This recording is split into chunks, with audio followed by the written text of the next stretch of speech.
General Wesley Clark recently edited a series of books about famous U.S. generals, Grant, LeMay, Patton, and Eisenhower.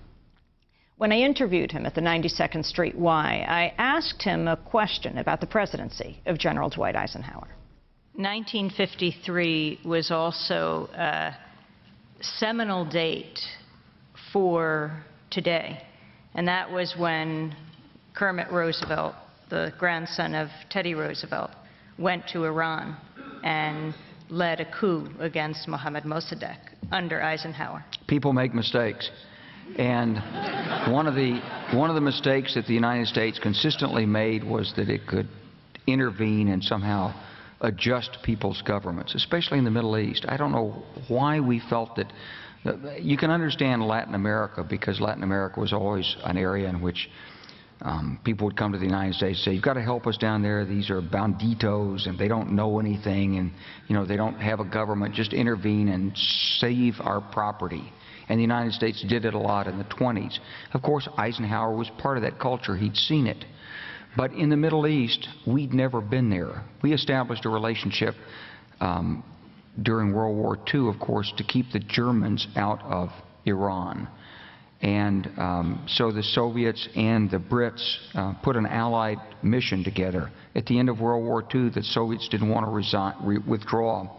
And Truman called their bluff in the United Nations. And Eisenhower knew all of this. And Iran somehow became incorporated into the American defense perimeter.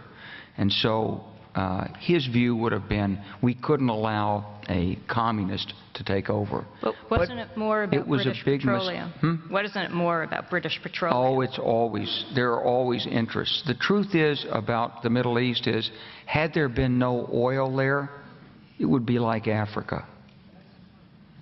Nobody is threatening to intervene in Africa. The problem is the opposite. We keep asking for people to intervene and stop it. And there's no question that the presence of petroleum throughout the region has sparked great power involvement. Whether that was the specific motivation for the coup or not, I can't tell you, but there's always been this attitude that somehow we could intervene and use force in the region. I mean, that was true with, imagine us arming and creating the Mujahideen to keep the Soviets out of Afghanistan.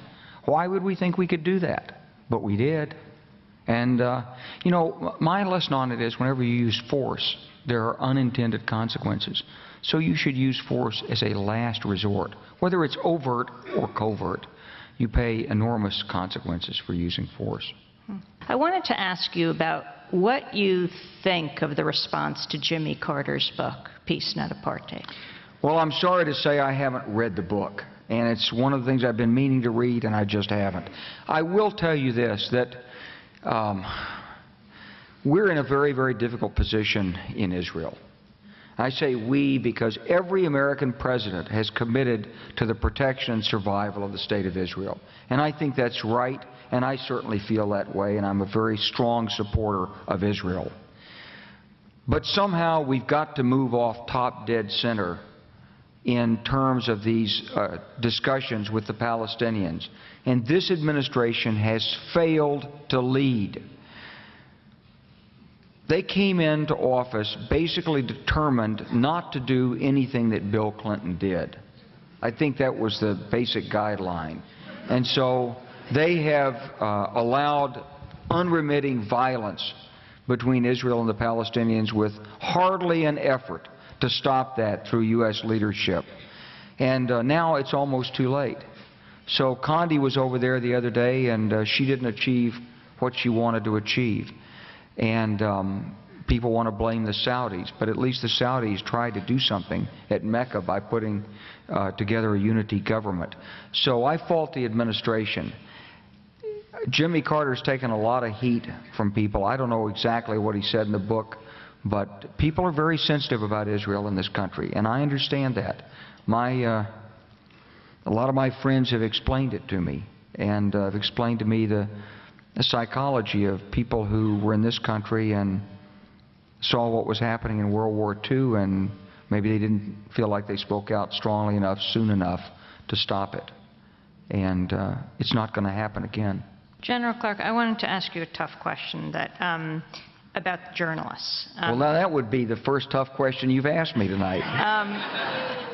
There are more than 100 journalists and media workers in Iraq who have died, and particularly hard hit are Arab journalists. I mean, you had Tariq Ayoub, the Al Jazeera reporter who died on the roof of Al Jazeera when the U.S. military shelled Al Jazeera, then went on to shell the Palestine Hotel and killed 2 reporters, a Reuters cameraman and one from Telecinco in Spain, named Jose Coso. Many Arab journalists feel like they have been targeted, the idea of shooting the messenger. But this tough question goes back to your being Supreme Allied Commander in Yugoslavia and the bombing of Radio Television Serbia. Do you regret that that happened? No, I don't regret that at all. That was part of the Serb command and control network. And not only that, I was asked to take out that television by a lot of important political leaders. And before I took it out, I twice warned the Serbs we were going to take it out. We stopped at one news conference in the Pentagon. We planted the question to get the attention of the Serbs that we were going to target Serb radio and television. RTS. And that night, in fact, Milosevic got the warning because he summoned all the foreign journalists to come to a special mandatory party at RTS that night. But we weren't bombing that night. We put the word out twice before we actually did it. You told CNN, which was also there, to leave? I think I used CNN to plant the story and to leak it at the Pentagon press conference.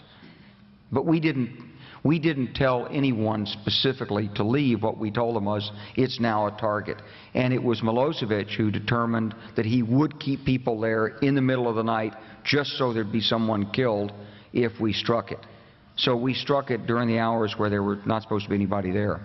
But you killed civilians. 6 people died. I think 16. But I think it's the media, it's the beauticians, the technicians. Yeah, they were ordered to stay there by target. Milosevic, yeah. But it was a civilian target. It was not a civilian target. It was a military target. It was part of the Serb command and control network. What do you think of Amnesty International calling it a war crime? Well, I think it was investigated by the International Criminal Tribunal on Yugoslavia and found to be a legitimate target. So I think it's perfectly all right for Amnesty International to have their say. But everything we did was approved by lawyers, and every target was blessed. But we would not have committed a war crime. Upon reflection now, and knowing who died there, the young people, the people who worked for RTS, who, as you said, if Milosevic wanted people to stay there, they were just following orders? Well, it was a tragedy, but I'll tell you something. If you want to talk about tragedies, how about this one? We bombed what we thought was a Serb police station in Kosovo. We saw the Serb vehicles. We flew unmanned aerial vehicles over it. And we did everything we could to identify it. And we found that there were Serb police vehicles parked there at night. So we sent an F-16 in, dropped 2 500-pound laser-guided bombs, and took it out. We killed 80 Albanians who'd been imprisoned by the Serbs there. They were trying to escape, and the Serbs locked them up in this farmhouse and surrounded them with vehicles.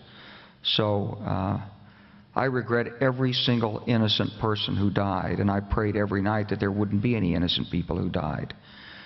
But this is why I say you must use force only as a last resort. I told the story to the high school kids earlier, but it bears repeating, I guess. We had a malfunction with a cluster bomb unit, and a couple of grenades fell on a schoolyard, and I think three school children were killed in Niš. And 2 weeks later, I got a letter from a Serb grandfather. He said, "You killed my granddaughter." He said, "I hate you for this, and I'll kill you." And I got this in the middle of the war, and it made me very, very sad. We certainly never wanted to do anything like that. But in war, accidents happen. And that's why you shouldn't undertake military operations unless every other alternative has been exhausted, because innocent people do die.